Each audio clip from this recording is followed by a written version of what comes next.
Welcome everyone to the first session of the 2019 Virtual Summer School Series, presented by the National Association of Extension Program and Staff Development Professionals and the Program and Staff Development Committee of the Southern Region Program Leadership Network. This webinar series is endorsed by the Joint Council of Extension Professionals. Virtual Summer School is being hosted this year by Michigan State University. I'm Gwen Sheely with Michigan State University Extension, and I'm the NAEP SDP Programs Co-Chair, along with Celeste Carmichael from Cornell University. And we're excited to have you join us today. So for today's webinar, we're pleased to have you here with us today to learn from today's presenter, Joe Hunnings, who is a Director of Planning and Reporting, Professional Development, and Civil Rights Compliance at Virginia Tech University. And Joe is going to be sharing his presentation today titled, Creation of a Portfolio System for Agent Onboarding.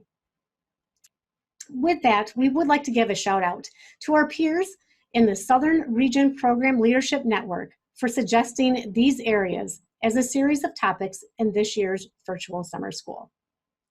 And with that, I'd like to get started, and I'd like to turn this presentation over to Joe. Good morning, everybody. Here we go. Thank you for joining us. It's a pleasure to share some of the work that I've been doing over the last few months about our creation of this portfolio system that we're going to be using for agent onboarding. As Gwen said, you can see my title down below. This is my 35th year with Cooperative Extension. I'm actually retiring in November. So this is kind of one of my, I guess, swan songs going out the door. But it's kind of interesting because when I started this whole piece of professional development about 7-8 years ago,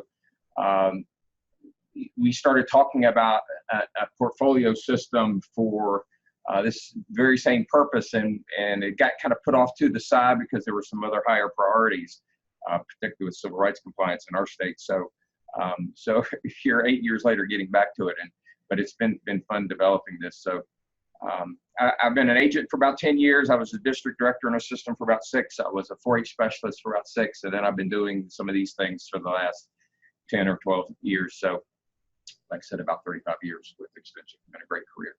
So let's go ahead and get started. The first thing we're going to do is a poll. Oh, okay. Looks like this might be a good topic then.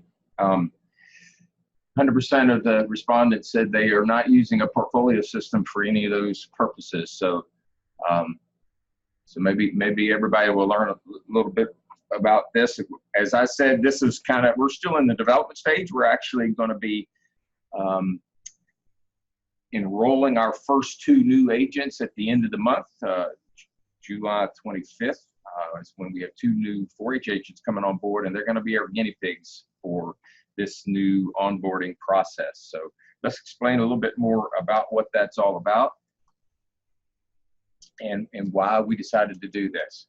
So everybody, I'm sure, is pretty aware of the importance of this whole process of onboarding and mentoring to ensure faculty success.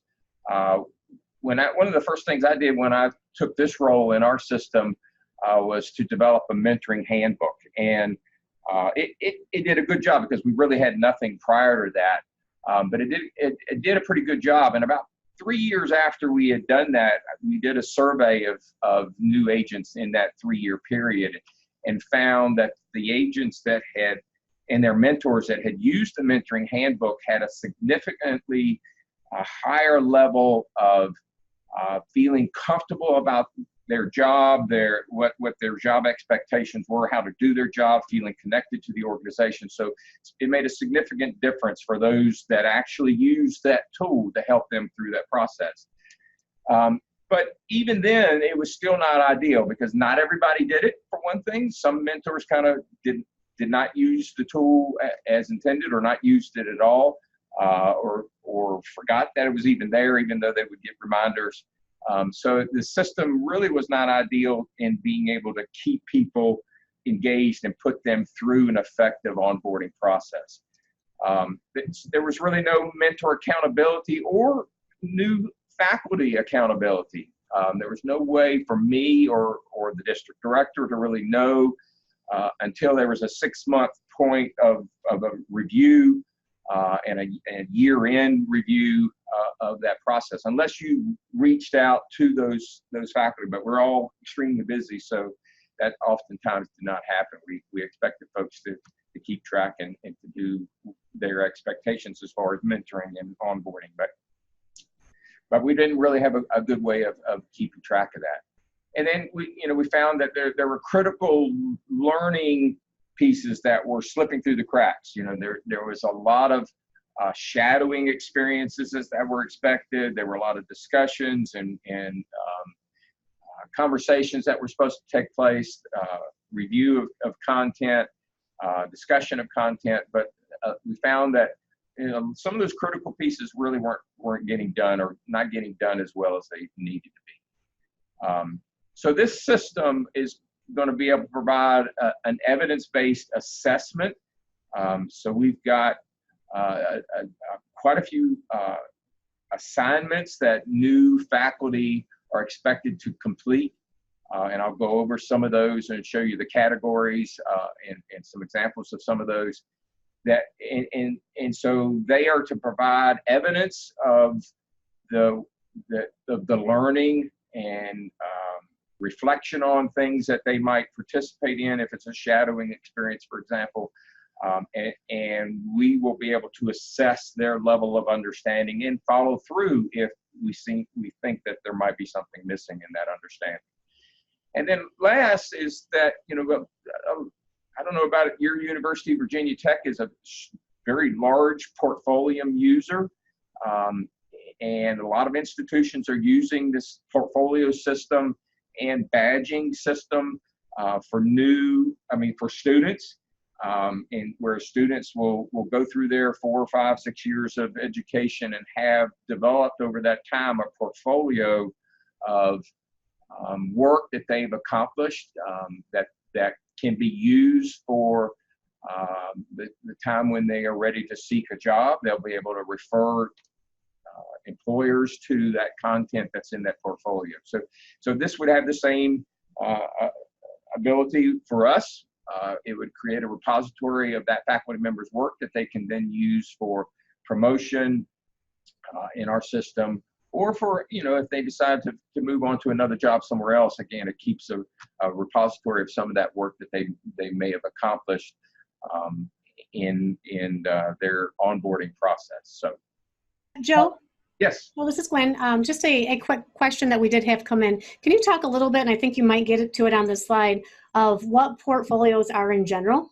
So kind of from a bigger perspective. Sure. So a portfolio is just basically a repository for students, in this case faculty, to be able to deposit artifacts or works, whether that might be a PowerPoint slide presentation or a recording of a presentation that they did, a white paper. For us, because it's an onboarding process, there's some of those pieces, but there's also some tools that we created that we want them to complete that will help them ask questions and learn about a particular process. For example, a very simple one of the very first one of the examples it has to do with unit operations. So when a new faculty member comes into the office, there's all kinds of things that they need to understand about how that unit office, that extension office operates. Everything from, how the phones and calls get transferred, how is mail handled, where is the filing system, what files do I need to know about, what are maybe monthly reports that I need to submit to local government, if there's a local government reporting process. So there's a lot of things. And so one of the tools that they complete within the first couple of days is this unit operations discovery tool that asks all those questions, so that they sit down and complete this form with what we call our unit coordinator and our unit administrative assistant. And so it prompts them to find out all the critical information that they need to know about, where they deposit that in the portfolio. And then the UC, a unit coordinator, and or the UAA, or both, and whoever else we assign as reviewers can then look at that and say, no, they misunderstood me on this piece, or maybe they could go through that and say, yeah, they understand, they got everything right, they've got it, they documented everything, and should have a fairly good idea, and can go back to that document if they have a question about something and review it, or get further clarification on something if they need to. So this portfolio is just a system to create artifacts and completed assignments that then allows a reviewer to be able to look at that content and respond to it and interact with the faculty member on it. And then that repository belongs to that faculty member, that new agent, and can be used longer term for, like I said, promotion or other purposes. Our next step beyond the onboarding is we have a whole series or a whole set of core competencies that we expect agents to build skills and capabilities in. And so the next step for us is going to be using this portfolio system to be able to document development of those core competencies. And so agents will be able to provide evidence of development of those core competencies. And again, they would be able to use that for other purposes, but it'll also allow mentors, district directors, and others to be able to review that content and give some assurance that they are in fact developing those competencies. So hopefully that will answer that question. Joe, if you don't mind, we do have one more question I think is pertinent right now. So the question was, were these resources that you've been talking about were they created within the faculty reporting system, so scholarly activity management, for an example, were they developed at the university level or just for extension staff? Yeah, so they were developed by me, actually, and they've been vetted or reviewed by our district directors, and now they're being vetted and reviewed by the groups of veteran agents. We have a system in Virginia called the District Program Leadership Teams. These are veteran agents that have a responsibility of providing training about the extension programming process. So specifically, the extension programming process, situation analysis, program development and design, evaluation, those steps. Those DPLTs have that responsibility of working with new agents on that content, and they also serve as mentors. So this group of mentors, these DPLT members, are currently reviewing those instruments and tools that I've created, and some of them already pre-existed, and are providing me feedback on those so that we can strengthen those instruments. So they were specific to VCE. They're not part of a broader university or college professional development system that existed prior to this. So we're using Canvas, which is a learning management platform. Many institutions probably use Canvas or Blackboard or something very similar. Canvas is the site where we have all the assignments. It has, information about how the system is designed, timelines, who the reviewers are for the various different assignments, all that kind of information. But it has the specific assignments as well. It includes training modules such as recording, Zoom based recordings of trainings, and it has other resources, including some of those tools like that unit operations discovery tool. All of that content is in the Canvas learning management platform. So as new agents come on board, and they would be then added to the course or to this Canvas learning site, the onboarding site, and would have access to all this content. And so they would manage, they manage that process. They have a timeline, and I'll show you that. And they manage that process, and there's specific assignments for different times throughout. Approximately about the earliest that this process could be completed is about 6 months. But we have, for example, one of the one of the orientation sessions that we have is at Virginia State over on their campus. All of our new faculty attend that on-campus orientation, but that only takes place once a year. So, if you started, the month after you started your new faculty position as an agent, the month after that one-time event took place, then you have to wait 11 months till it happened again. And so in some cases, you might go up to a year to complete the onboarding process. Other people, just based on timing, it might just take 6 months. But the portfolio, as I mentioned before, is where the new faculty will deposit or create this repository. They will, and I'll show you, show you that platform. This is where they would drop in the assignments that they have for each of the pathways that we've created. Pathways is the broad areas of learning that we have created in the onboarding system. So that is where those assignments are deposited. And then those assignments then are reviewed by mentors. Each agent will have 1 to maybe as many as 3 mentors plus a district director that would be assigned to them in Portfolium. That gives them access to the content in that Portfolium site of that agent.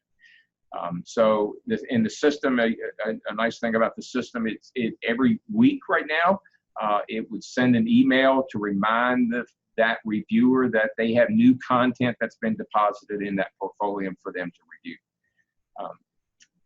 And as I mentioned, that Portfolium then can turn into a longer-term showcase of work that can be used for promotion and maybe for future positions, either internal or external to Extension. Okay, so we're going to visit the 2 platforms. So I'm going to stop sharing that. So now we're in Canvas. Many of you probably have something, like I said, that's similar to Canvas. It's just a content management system. So this has the navigation bar over here on the left, some basic instructions and purpose of what this onboarding process is all about. What I have used is the announcements section as a means of providing information about how this will work. And I've divided it up into an overview, just about, the overview of the system, the idea that the assignments are organized under pathways, and then each individual assignment we call a milestone. And these are just terms that are taken out of Portfolium, so I just stuck with the terminology that they were already using. So we have 8 pathways and then multiple milestones. In some cases, just 1 milestone per pathway. In some cases, it might be as many as 6. But that once you've read this, you have a pretty good overview of the process. And then there's, also I'll drop down to this one. So there is here you can see a timeline. So here's the pathways, and you'll notice that there are not all the milestones in each pathway are completed at the same time, because obviously when you start a job, there's certain things you kind of got to know and do earlier than others. There's some things, for example, we have an exercise related to thinking about work-life balance. Well, I don't want them to do that on the first day on the job or the first week or 2 on the job, because they're still trying to get a feel for what their work and life balance might be. So that's not an assignment until 6 months out. So once they've kind of got a better feel for that, and we have them complete an exercise where they think about that. And so this document provides a timeline of when they're expected to complete the various different workshops and who the reviewer is.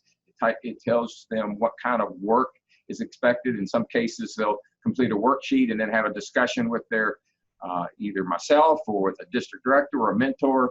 In some cases, there's an online training and a quiz with any needed follow-up based on questions they may have.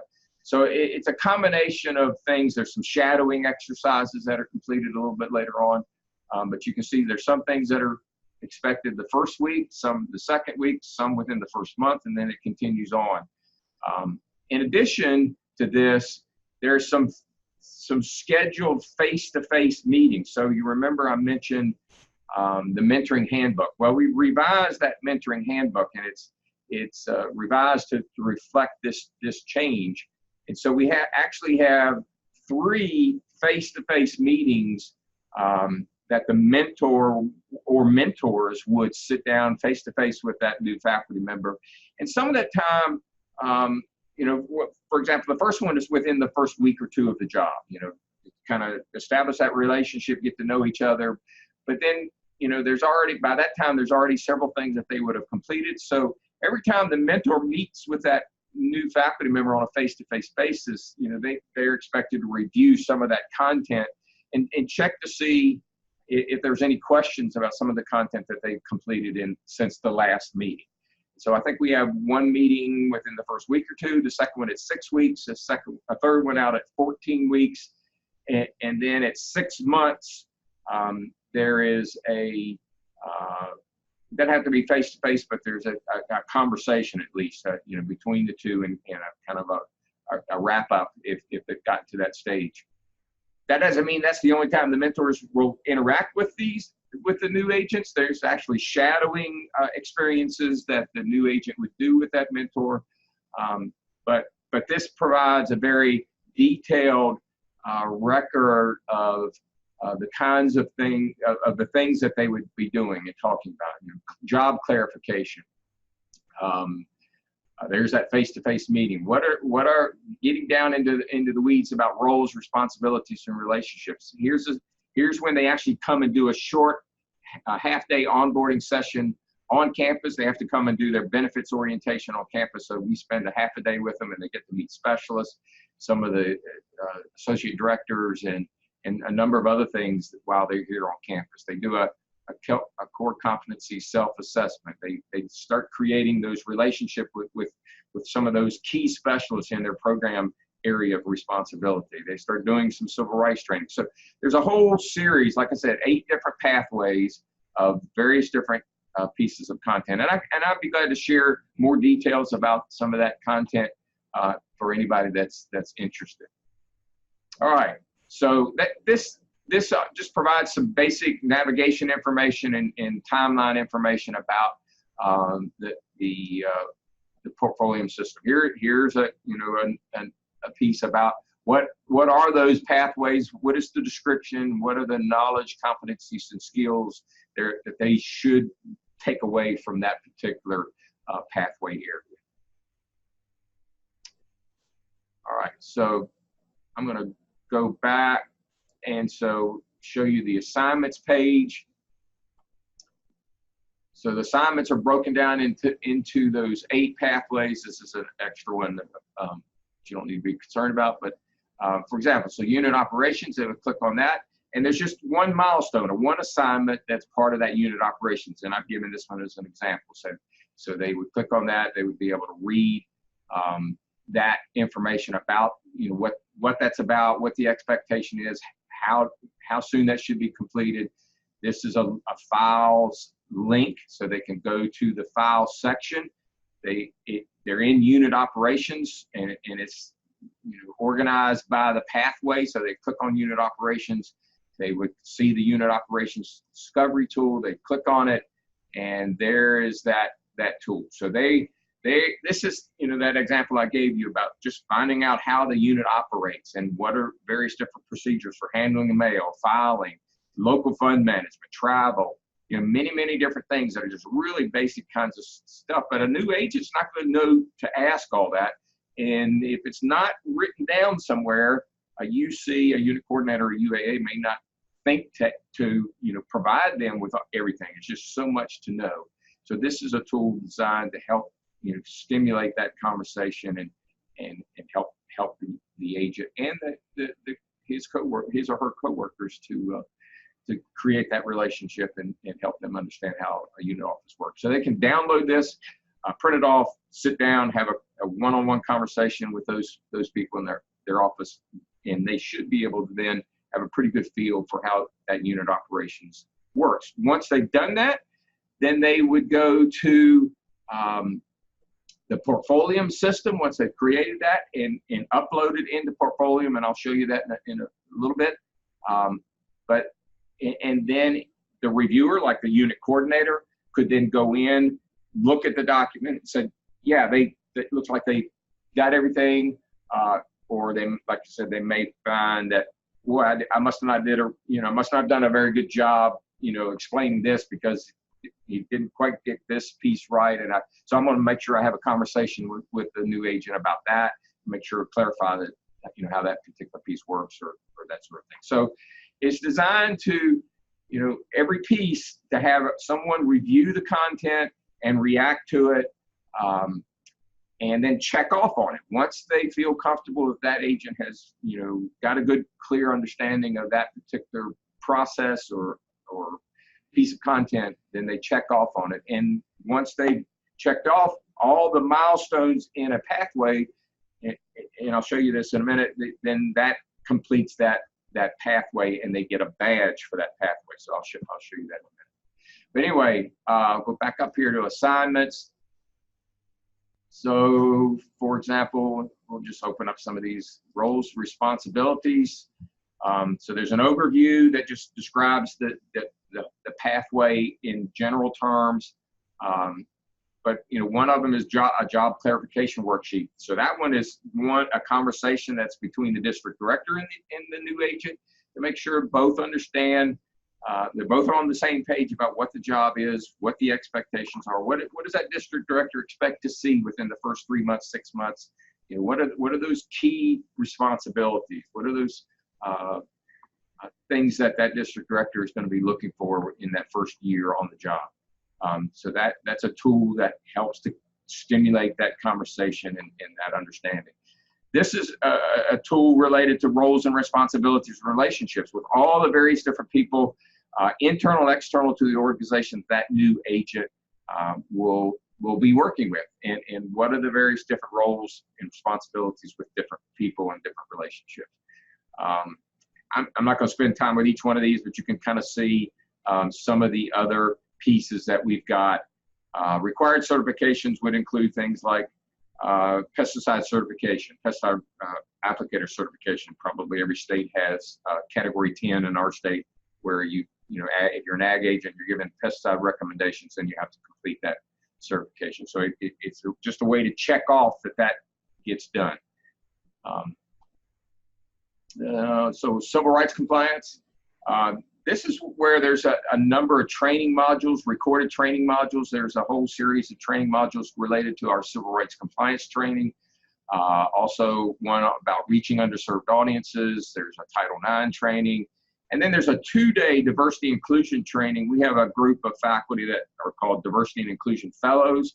They receive very specific diversity inclusion training here on campus for a week, and they have a responsibility of providing training to all new faculty on the topic of diversity and inclusion. And they provide a 2-day set of workshops related to that. And that's something that all faculty and staff in our system go through, including new faculty.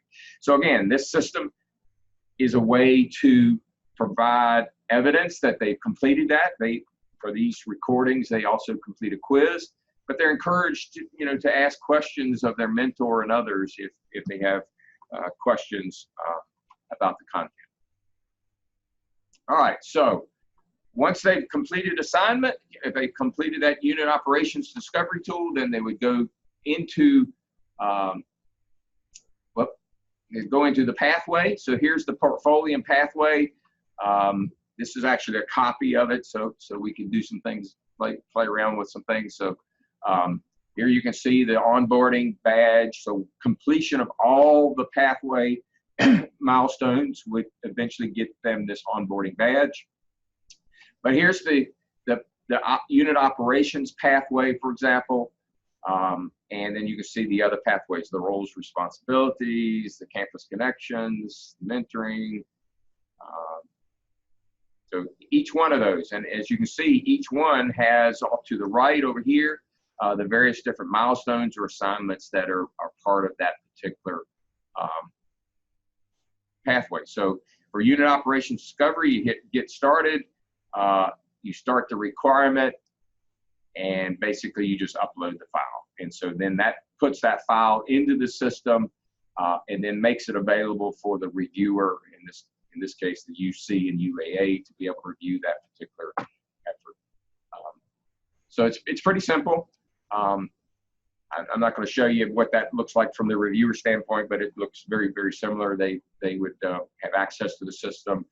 They would be able to go in for that very specific faculty member that they're a mentor for. If they're a mentor for more than one, then they can search and find the specific faculty member that they're a mentor for that they want to check on, and then open up that document, and then do a review.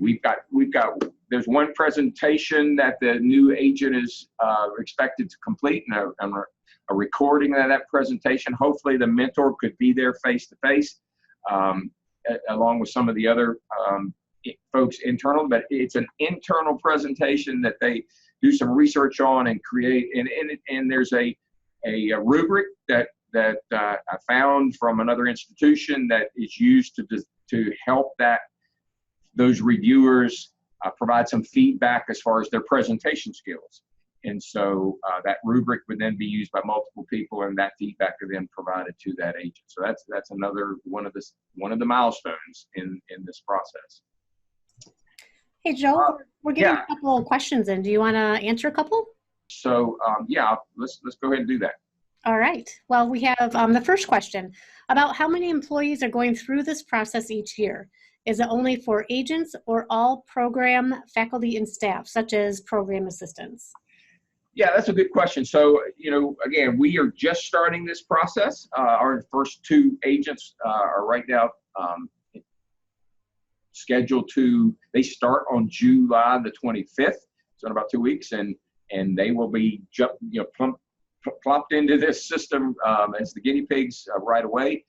We've already working on, I've already trained the DPLT members so that everybody should be ready to go. The intent is right now, this is just for agents. Some of the other assignments, I mentioned that diversity inclusion training, that's something for all faculty staff out in the field in all of our unit or county and city extension offices. I have to attend this. But the onboarding process is strictly for agents, and it'll be for every new agent that's hired. We actually had a slower than normal hiring process this past year. Probably no more than a couple dozen to 2.5 dozen people were hired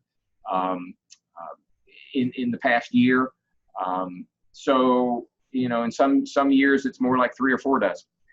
So it will vary, based on funding and other scenarios. But so as new people come on board, my role already is to do professional development and the onboarding process and mentoring and all that. So I'm already plugged into the system and are notified of when new faculty are hired and when their start date is. So I will be the one that would be adding them to the systems. This would be something that an administrative assistant could easily do as well. So it'll just be used as new faculty are hired. We're not going to go back and have people that maybe have been on board for a year to go and put them into the system. We have another question. Can you provide any details on what the Portfolium system costs? So Portfolium, and actually I've been working with Daniel Paskoff. Daniel might be on. Yeah, in fact, I see his name up there on the list. Yeah, I'm here. Daniel, if you want to jump in, Portfolium is part of Canvas. And Daniel, maybe you can add a little bit of information here. So I'm Daniel Paskoff. I'm the customer success manager at Portfolium. So what that means is that I work with all of our partners to, first off, understand how to use a tool and what the value prop for each of the SKUs are, but then also to understand what your use case is. So I've been working closely with Joe, and he was kind of telling me about the VCE program, about what his intentions in building this faculty or agent onboarding pathway is. And then I kind of just work with Joe to build it out. I have been an educator for 10 years. I was a New York City public school teacher, taught at-risk youth. And then I moved out to California to study some tech. And so now I'm at that intersection between education and tech. So we have a partnership with Virginia Tech. And what that partnership encompasses is a basic e-portfolio tool. So all students and faculty members at VTech have the ability to create a portfolio. But then it also includes a lot of the functionality that Joe's talking about. So this pathways functionality, right? And Joe is using it or designing it to intentionally create a pathway or a roadmap for these agents to travel along, to be prompted to submit certain things, right? Those things will flow back to the portfolio. Now, to answer your question, we are part of Canvas. So Canvas is owned by Instructure, and Instructure about 2 or 3 months ago acquired Portfolio.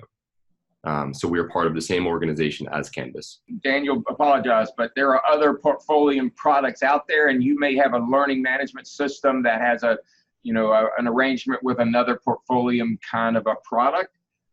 So I would just start asking questions and see what you find, because this whole portfolio piece seems to be just running rampant across the country, and a lot of institutions are using that.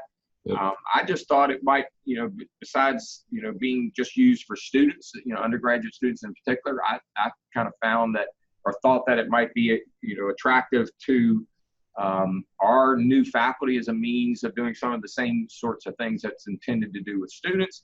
And then, so many students that we hire are coming out of systems like Virginia Tech that are using this already. So they're very familiar with it. They're comfortable with it. And so, it taps into something that they're already used to. Okay, another question we have here. Would you be willing to share the mentor handbook that was mentioned? Oh, by all means, yeah. Okay. If there's anything that you want to see, if you want me to add you to the onboarding site, for example, so you can just, look around, I can give you, view privileges, so you can do that if that's all you want. Or, if there's the handbook that I've mentioned, the mentoring handbook, I can send you that as well. Then another one says, how did you go about bringing district, local, and unit directors and mentors on board using this? So how did they buy into the reviewing assignments? So the reviewing of assignments is actually occurring right now. We've got about 24 of those folks, and so I randomly assigned folks to various different tools and instruments that we created or already existed. And just to get some feedback, the district directors, we spent several hours going through the system. Several of the tools are specific to district directors. I asked them to review those. I have not engaged with unit coordinators or unit administrative assistants, but many of these agents that are mentors are also unit coordinators. So, there's a lot of crossover there. I've spent the last month or so just bringing people up to speed about how the systems work is to work, and then getting their input on various different pieces that, I have to say, even though we haven't tried it yet, and this is always a danger, to talk about something that hadn't even tried, but, many folks in our system, again, it kind of fits us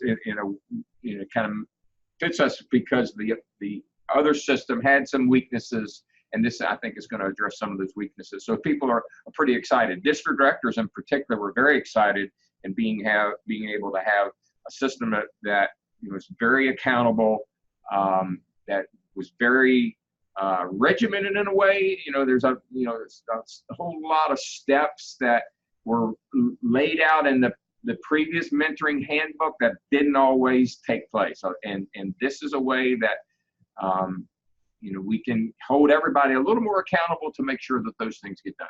Let's see. I know your specific topic today is onboarding, but do you see using the system for more seasoned agents? With the changing world and technology, it would be a nice system to use. Plus, everyone, as you mentioned, should go through the civil rights compliance training. So everybody already in our system goes through that 4 recorded training modules of civil rights compliance. In fact, all extension and research faculty in our system do that. And they have to do that every 3 years. You have to renew that every 3 years and there's an advanced level training for that second and third go around. But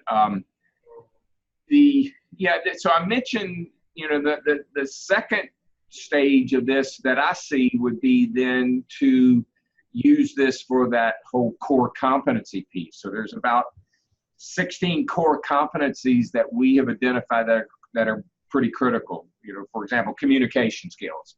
You know, obviously to be a good educator, you've got to be a good communicator. But not everybody comes in with those skills.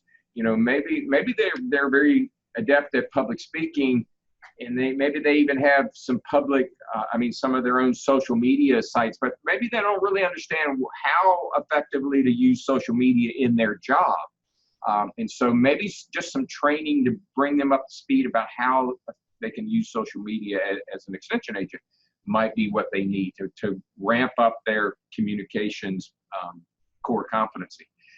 And so that whole core competency piece is not something you do in 6 months or a year. You know, that's almost will be a career-long process of professional development. You're constantly upgrading your skills and developing new skills related to those core competencies as technology changes, as our knowledge about our assignments change and skills change. So yeah, I think this system could be a very good set or a very good system to manage that process, both for an agent and for someone that, you know, like the district director that's reviewing that agent's work and encouraging them to continually develop professionally. Is the system tied in, or will it be with performance review?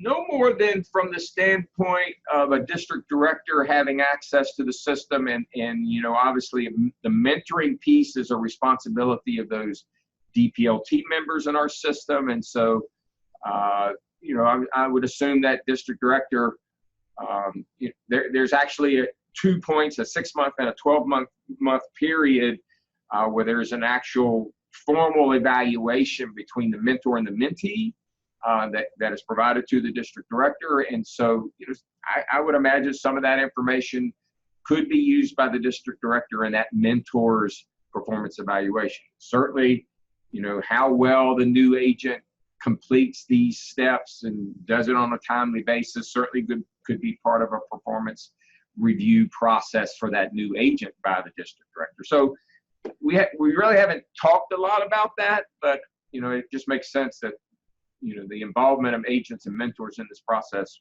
would be a point that would be part of a performance evaluation for both of those parties.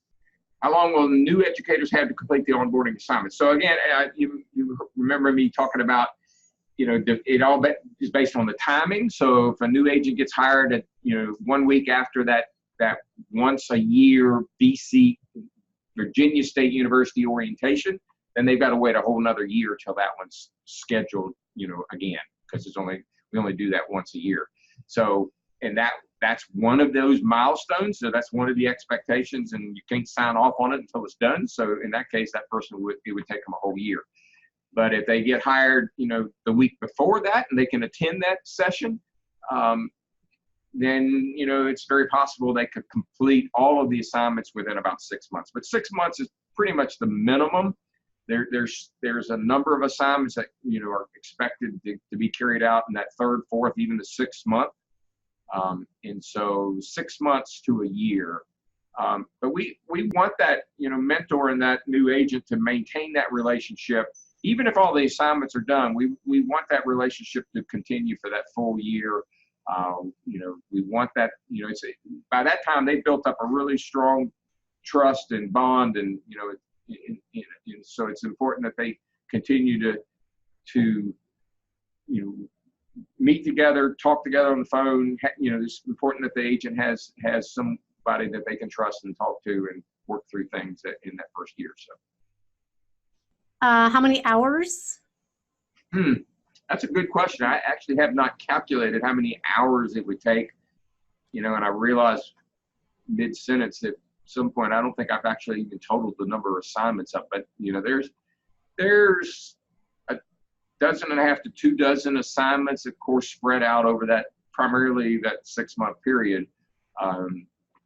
You know, some of them are much more intensive. For example, there's 2 shadowing experiences that are part of this process, where an agent is expected to shadow either their mentor or another agent in a couple parts of that extension programming process.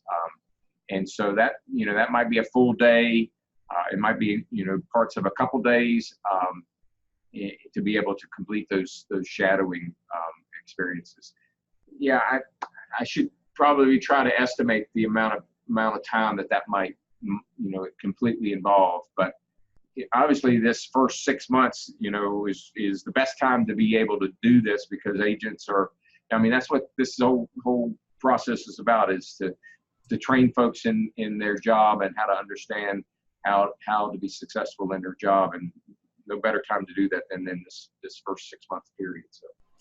Looks like we do have another question here. Do you have to train the reviewers for how to review individual assignments of a new person? So for example, do you have to train mentors how to review in the system assignments what their mentees complete? Well, I've done one training, and not everybody was able to attend, so I make sure I recorded that training. But my intention is, as new faculty are put into the system, that I will probably do a on-the-spot training with that mentor to make sure they understand, how the system operates. I'm not necessarily thinking I'm going to train them on every single specific milestone or assignment.